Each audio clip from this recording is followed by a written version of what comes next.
And we're back Hello, everyone. for the review of Perseverance, Castaway Chronicles, Episode 1, the deluxe version. But not the deluxiest version. Correct. The almost deluxiest version. Right.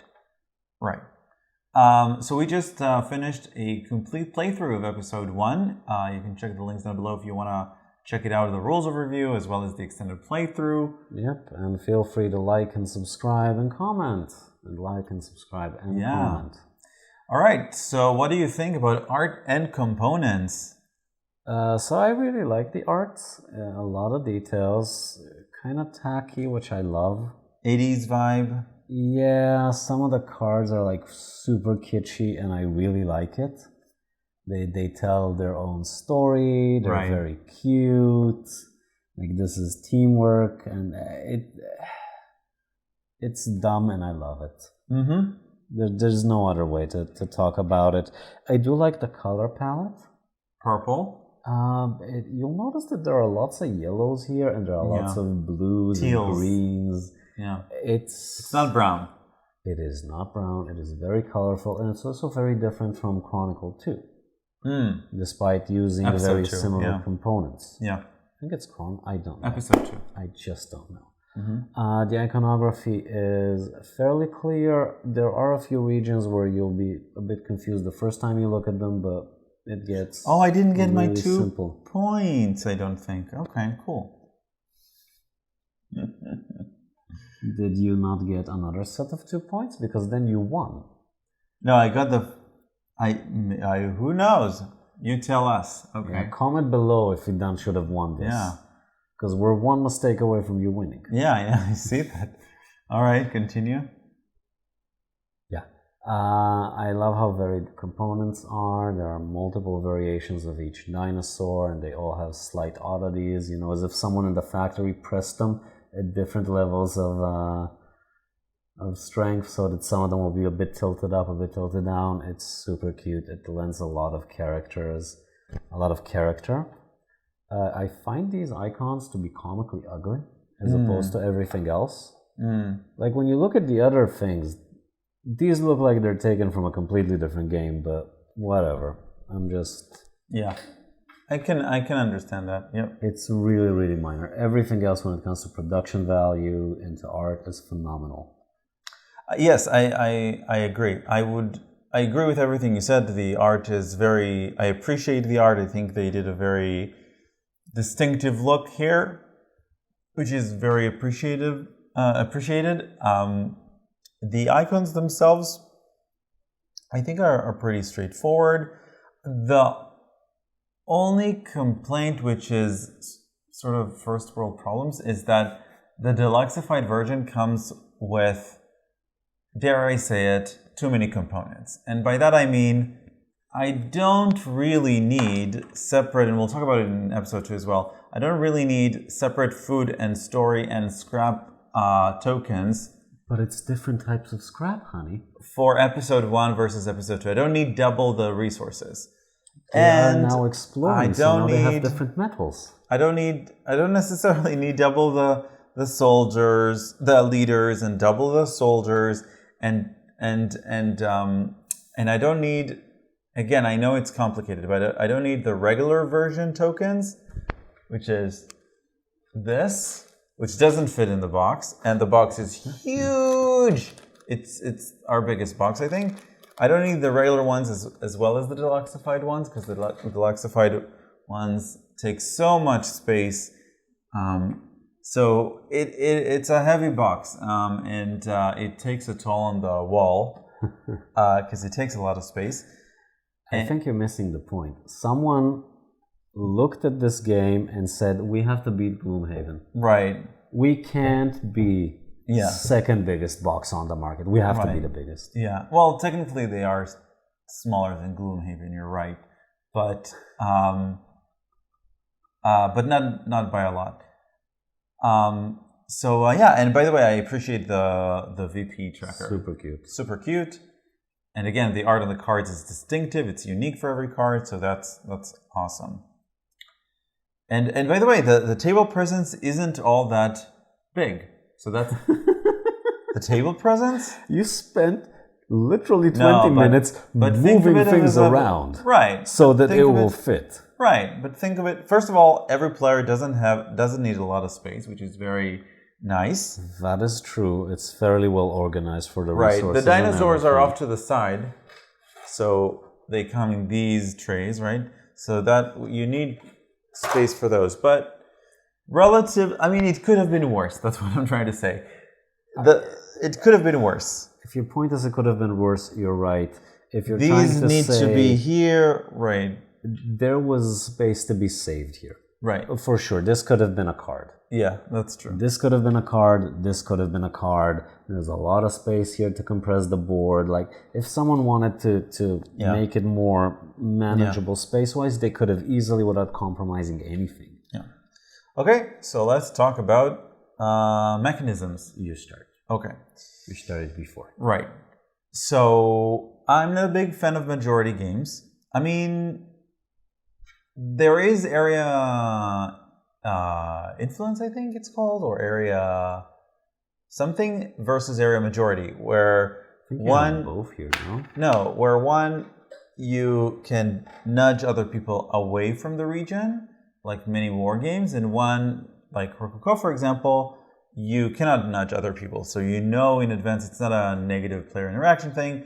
So you can see where things are going. So in this game, like I said at the beginning of the first video, there are 3 layers of majorities, right? There's the per whatever civil area, per defense area when there's combats, and per officer. Mate. Yeah. Per officer. And to me, it's too much of a thing that I'm not a huge fan of. There are people, I think, who just love majority games and figuring out where everybody will go so that you could see it and all that. I'm not a huge fan of it. Also, I think that well, it's cool because it's an action movie, right? But you know, there is a lot of luck, or just a smidge of too much luck with these cards, with the die rolls, and while the game does come with a variant to get rid of all, if not most, all of the randomness. That we haven't played that version, that variant, but I think it'll just take back a little bit too much of the fun of the game. So overall, it's not my favorite game, to say the least. I think the expectations were very high. I think the fact that it comes from the same publisher as Anachrony, which we love and own all of expansions of, right, which we covered on this channel, so go watch those. It falls a little bit short, to be honest. It's just a nice, I don't want to say midweight. Oh, it is not midweight, but it is midweight complexity. Depth, you mean? Yeah. Depth. Right. Not a lot of depth here. I mean, there is depth, but I don't feel, for me, that it's an interesting puzzle to solve. So that's me on mechanisms. I agree with you on that, though my complaints come from a different direction. I hate the resources. I really do. There's like 6 of them, and none of them are impactful, and they're all very situationally used. So if a dino attack triggers while you don't have enough valor, and you happen to kill more dinosaurs, and it's completely wasted. So there is an element of looking at other players' boards and seeing where you want to trigger the dino attack when they don't have optimal resources, which could be an interesting interaction. And there's also the notion that you could trample and remove other people's, like you could manipulate the dinosaurs into your advantage, which I guess is nice if you like that type of interaction. But I was just, the first 2 times we played it, I was completely overwhelmed by never having resources. Mm-hmm. Never. And then now I get lucky with the patrols, and now I'm swimming in them, and I'm like, okay, I don't get it. Like, it feels like I'm playing with really low numbers and working really hard to get a very, very, very small advantage that I need to then calculate compared to other people's resources so I could trigger an event that might be advantageous to me. It's just too much work for too little. I would have enjoyed the game a lot more if it had either less resources or if the resources were given to you more of. Like, this is a single influence cube. Yeah. Why? This could have just not been here. Why would I ever take this over something that could potentially give me a majority? But if I'm taking something that potentially gives me a majority, I need to spend 5 minutes counting potentials of votes. Yeah, and that's just not, it's not a fun puzzle to solve. It's not interesting. Yeah. I like the dinos stacking up. I like the fact that I can kind of manipulate a trigger, and I like the fact that I could get an advantage from it, or I could cause a disadvantage to you from it. I like all those things, but I do feel like they don't culminate into anything. And this entire mechanism of influencing the chiefs could have been wholesale removed from the game. Completely pointless. I get that it's meant to focus you. Sure, get that. Fine. But it's not interesting. I'm using a secondary action and a very hard to come by resource to get what? Food? Yay. Great. I don't know. We played it multiple times, and 2 and 3 players, yeah. Yeah, and it took a while for the dino attacks to click for me, and that clicked, and I get that, and I enjoy that. But that's pretty much the only thing I enjoy here. I still don't get why do we need these symbols. Like, I've never had issues placing die. Never had issues. If all the slots are taken, then yes, which makes sense. Slots should be restricted, but I've never had a problem with the icon, and I think that we completely forgot that you can waste a story to swap a die, because it just never happens, so why are they here? I don't know, it just feels like there's a lot of fiddling about for very, very, very little reward in terms of gameplay or VP. Yeah, I do want to make a few more comments here. First of all, in regards to player scaling, so while it is... We haven't played it in 4 yet. We haven't played it in we'll 4, get there. But in terms of 2 players, the dissenters are okay. They add a bit. They add the a fact, minimum. I mean, the fact that we do pass. control them is good. We don't control them here, but we do control them over here, and they are a third player. Use it every time. Right, that's true. Okay, so that's good. In terms of length in general, I don't think that the game is lengthy.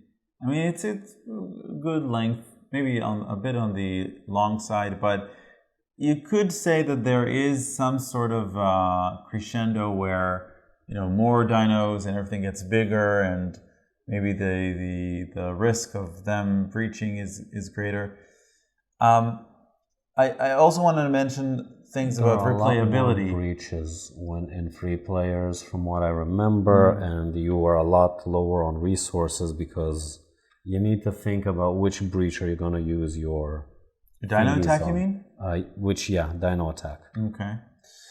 And in terms of replayability, there are 4 characters, and they come with a standard version and the special ability. And they're cute. The special abilities are minor, I would say, but okay. You could also shuffle the officers around. I don't know if it makes so much of a change. Why does it matter where they are?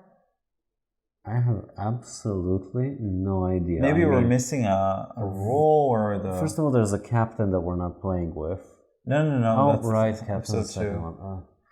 Okay, but this one makes sense here, because you get to place your settlements here.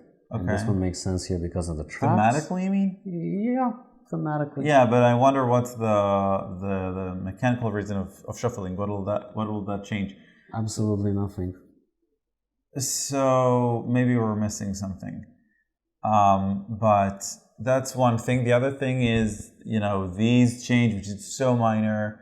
Obviously, these cards, the soldier cards and the patrols will change, but everything is, that's not replayability, that's variability. I wish that there were other more officers or private goals or something that will make me want to solve the puzzle in a different way every game, and I don't see it. So every game will sort of feel the same. That's what I feel. Any other comments that you want to close with? I have a small question. Yeah. When you place a die in a region, you can influence a different officer? So or does it have to be the same region? Yeah, we checked that.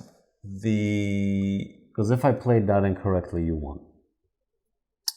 So again, influence an officer. Choose one target officer. Choose an officer. Yep. Okay. So they could have just as well been to the side. Unless I'm missing something. We're probably missing something. Maybe in the bonuses they have to be in the same region. Yeah. I don't know. I don't know either. I just don't know, because I definitely placed one over here and used them to place a cube over there. Yeah, for sure. No, for sure. I mean, at the beginning of the game, you put a settlement and an influence cube on the same space, but other than that, it's just a starting thing. I don't know. So, yeah. Final thoughts? Final thoughts? Well, I don't say that a lot, but it's overly produced.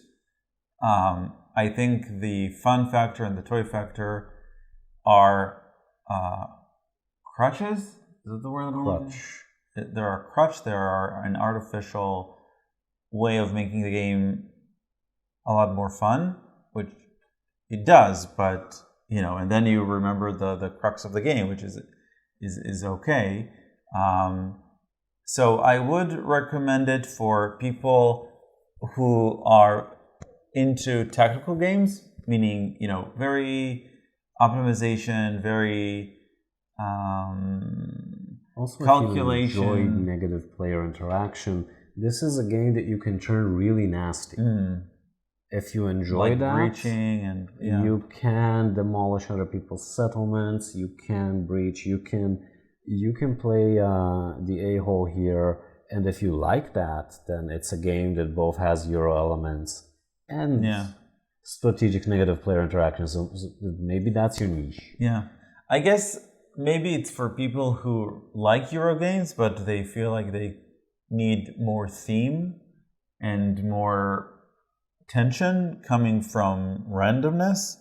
Maybe that would be a good thing to have. Yeah. Maybe they like big boxes. And they cannot fly? Final thoughts from you? Recommendations? Love the theme. I just really feel like this should have been less theme heavy and more solid on the gameplay front. It's kind of all over the place, and some stuff here are really cool and really original and fun, but not enough. Definitely not enough for me to enjoy it. So yeah. All right. So we'll continue on. Don't fret away. We'll continue on with episode 2 at some point. And feel free to look at the first round and the extended playthrough and try and catch mistakes, because I really want Idan to have won this. And I'm pretty sure I cheated somewhere. All right. So we'll see you next time. Bye. For now.